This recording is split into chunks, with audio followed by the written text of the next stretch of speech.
Hello everyone. Today we shall discuss upon a very interesting topic, that is a topic of modeling fire spread via cellular automata. Fire spread has been a recurring issue in multiple parts of the world. Therefore, modeling it via accurate modeling technique is of utmost importance. In this particular case, we'll be modeling it via cellular automata, which is basically bringing out the emergent behavior of a system via localized individual behavior of the cells or of the very basic components of the system. In this particular topic, we'll be considering a von Neumann neighborhood, as in we'll be considering only the four basic directions with respect to a given cell in order to model the fire spread. Although this model could be extended to other forms of neighborhood, as in the moon neighborhood, where we also consider the diagonal directions, but in order to bring out the simplicity via the existing model, we consider this particular neighborhood. Furthermore, we should also be considering a particular type of boundary condition, that boundary condition being a periodic boundary condition. Periodic boundary condition has been chosen because in cases like these, the overall behavior of the system tends to be affected by each other. When I say this, I mean that a particular the behavior of a particular part of the forest is also influenced by the forest fire which is emergent or which is present in other parts of the forest. Therefore, modeling it as a holistic system is of utmost importance. Therefore, a periodic boundary condition has been proposed for this particular problem. Now that we have set up the basic problem and the assumptions itself, we shall now move on to setting up the grid and look at ways in which we can implement this particular simulation. First of all, we need to set up the overall grid and try to resemble it with a real life simulation of a forest. For that, we need to consider two particular probabilities. The first one, the probability of a site having a tree, and the second one, the probability of a site having a tree and the tree is burning as well.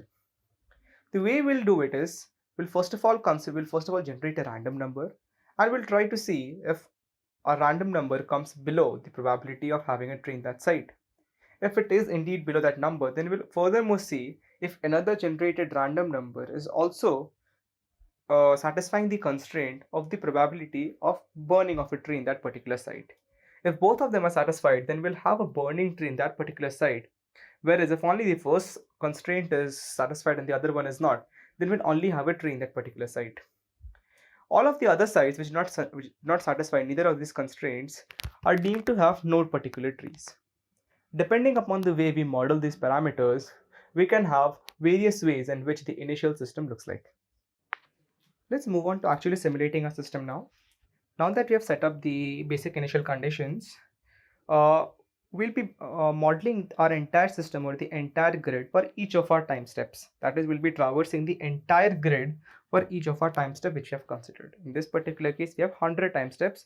So the entire grid of 50 cross 50 will be traversed completely for each of our 100 iterations. So how do we determine how the fire spread actually occurs? So let's look at a few cases. In the first case, let's assume that a particular cell is empty. In this particular case, nothing occurs. Because this site is empty, there's nothing to be done. In the second case, let's assume that a particular cell is burning. Now, if a particular cell is burning, then in the next time step, that particular cell will have completely burned out, as a result of which that particular cell will actually have no tree in the next time step. But this particular cell will also contribute to spreading the fires for sites which only have a single tree. Now let's look at the final case, which is the case where we have a single tree in a particular cell. Now here we also face multiple options. Let's take the very basic and the very simple option first. If a particular cell has a single tree and it also has a neighbor which is burning, then it will burn in the next time step. However, one also needs to consider that this particular cell does not satisfy the constraint of being immune to fire in that particular time step. Otherwise, the particular cell does catch fire. Now, if one particular cell does not have any neighbor which is burning, in the von Neumann neighborhood of course, then we'll be considering that that particular cell will not burn and will retain its position of having a single tree in the next time step as well. But bear in mind, this condition also needs to satisfy the constraint of the probability of lightning not occurring in that particular site. So this is the basic model in which we actually set up the entire simulation of ice spread. Now that we have set up the entire problem, let's finally move on to understanding the results of our simulation. First of all, let's try to understand a very basic simulation. That is a very simplistic case of forest fire occurring where the parameters are shown here. We can clearly see from the GIF that when a particular site is burning, then all of its neighboring sites also tends to burn. In this particular GIF, all of the probabilities have a finite value and none of them are zero. Now let's consider the effect of varying our initial forest density and the probability of burning in all of these particular cases. We find two particular situations. The first situation, that is the graph which is modeled on the left hand side, represents the absolute final forest density, whereas the other graph on the right hand side shows the proportional forest density, that is the ratio of the final forest cover divided by the initial forest cover. Let's try to understand these graphs one by one. In the first case of absolute forest density, we observe that as and when the initial forest density increases, our final forest density first increases and after that it decreases to a certain level. Now why does this happen? For a very low initial forest density, the amount of spread is also limited because there are a lot of gaps in between, and when you have empty sites in between, the fire does not spread that much. So with respect to your initial conditions, the amount of forest cover which gets burned down is also relatively low. But this particular thing also reaches a maximum value at around 0.2 for the initial forest density and begins to decrease from there. Also, one more interesting thing to be observed is that as and when we increase the probability of burning, the graph also tends to go down. And for a probability of burning equal to 1, we observe that the final forest density is 0. That is, every tree tends to get burned out. And it also makes sense because when we increase the probability of burning, then the final forest cover also tends to be negatively harmed. Thus, the graph tends to go down. In this particular case, our tipping point or the maximum value occurs at an initial forest density of 0.2. Now let's look at the other graph of proportional forest density. Here also we observe a similar trend, but here the graph is decreasing in a continuous sense. Now let's try to understand why this happens. You see, for one particular value of probability of burning, as you increase the initial forest density, the amount of cover which gets burned also increases. Now, if you are to divide it with respect to your initial value, then the more the value of the initial forest cover, the greater is your probability of burning down. Thus, we observe a decrease in this particular case. However, the decrease also depends on the probability of burning. That is, for a probability of burning equal to 1.0, that is when everything tends to burn out, we observe a very sharp decrease. But when we have a probability of burning which is very low, then depending on the other parameters which are modeled, the graph tends to decrease in a slightly lower fashion. These are the basic conclusion upon the effect of varying the particular density. In our next analysis, we'll now try to understand the effect of varying the lattice size or the forest size upon the parameters. From the graphs which have been shown, we can clearly see that there is no significant effect upon the lattice size on the final forest covers. This is mainly because all of the parameters and the entire model are based on probabilistic values, and therefore the absolute values do not tend to have an effect upon the entirety of the system in terms of the size. Thus, we can conclude that size does not have a significant effect upon the final parameters. For our final slide, we'll also look at the variation of density, but in this particular case, there will be a slight difference as compared to our initial analysis. That is, now we won't have a probability of immunity of trees equal to 0 as was considered in our first case. We can clearly see that in this particular case, since there is some probability of immunity for the trees, thus not every tree tends to get burned out and we reach some finite saturation value as can be seen from the graphs. Also, there's one more thing to be observed which can also be seen in our previous density analysis, that is, even for a probability of burning equal to 0, we see there is some decrease in the forest cover. Now, one need to understand why this happens, because since there is nothing to be burned, then why does the forest cover decrease? This is because we have considered some finite value of probability of lightning which is occurring. In case if we completely remove this parameter, then for the probability of burning equal to 0, we shall obtain a straight line, that is the final forest cover will always be equal to the initial forest cover. However, in order to bring out the intricacies of the real life system, we have brought out this particular value, and if any particular user wishes to set this value equal to 0, then they shall observe this particular conclusion.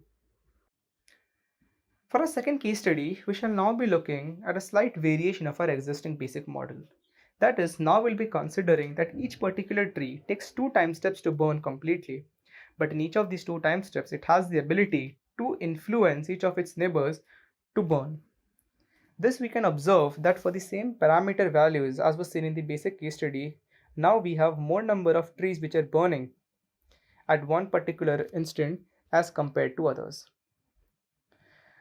Now let's see the effect it tends to have on the density itself. Although the absolute forest cover does not seem to have a huge difference, but we can observe a significant difference in terms of the proportional forest density. One can observe that now the decrease in the final forest cover in terms of its ratio to the initial forest density is quite significant, as in the decrease is quite sudden as compared to the previous case. Now we need to understand why this particular thing happens. This is because now, even for the same number of iterations, since the forest since in this particular case the forest has each of its trees which burns down in 2 time steps, thus it can influence more of its neighbors as and when the initial forest density occurs. Therefore, if the influence to spread the fire is more, therefore the proportional reduction is also more. Therefore, we can observe that the final forest cover in terms of its ratio decreases much faster as compared to the initial model. For our final case study, we shall now be considering a variation in the way a particular tree catches fire. That is, in our previous cases, we considered that even if one of our trees has caught fire in the neighborhood, then that particular cell will also catch fire in the next time step. But in this particular case, we'll be doing a probabilistic modeling of the particular thing. That is, based on the number of trees that are burning around a particular cell, we will accordingly determine whether that particular cell will also burn in the next time step as well. Therefore, more the number of trees which are burning around a particular cell, more is the probability of that cell burning. Now, this is particularly helpful because this helps us in modeling real life scenarios. In the real life, simply because a particular tree is burning in a neighborhood does not guarantee the fact that the immediate neighbor will also burn. However, a probabilistic model helps us overcome this particular difficulty. Let's try to understand the density variation in these particular graphs. Now, the primary thing to be noticed in this particular graphs is the fact that if we are to look at the absolute forest cover, that is the graph on the left hand side, then we can clearly see that the tipping point has slightly shifted towards the right. Now, one needs to understand why this particular thing has happened. When we consider probabilistic model, then in this particular case, we also accordingly assign the probability of catching fire. That is, it is not guaranteed that if a neighbor is burning in a neighborhood, then you will also burn.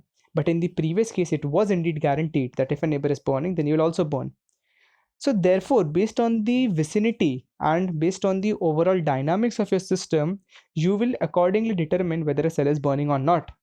Thus, in general, we can see that based on the initial forest density and the probability of burning, we will accordingly obtain a slightly shifted graph on account of the fact that not every time a burning tree guarantees every other tree in its vicinity to be burned. This is the primary observation which we need to obtain from this particular case study. In conclusion, we have looked at a variety of case studies in order to determine and model forest fire via cellular automata for real life scenarios. We observed that as and when we increase the initial forest density, then the overall graph, that is in terms of its absolute forest density, first tends to increase and then decrease, and we obtain a tipping point near about 0.2 based on our parameter values. Also, the proportional forest density continuously decreases on account of the fact that as the initial forest density is more, the more is the amount of cover that is going to be burned. One important observation in this particular case is also that if we increase the probability of burning, then all of these graphs tend to go below. That is, the final forest cover, both in terms of its absolute terms and the proportion, that is the ratio, both of them tend to go down due to reasons mentioned before.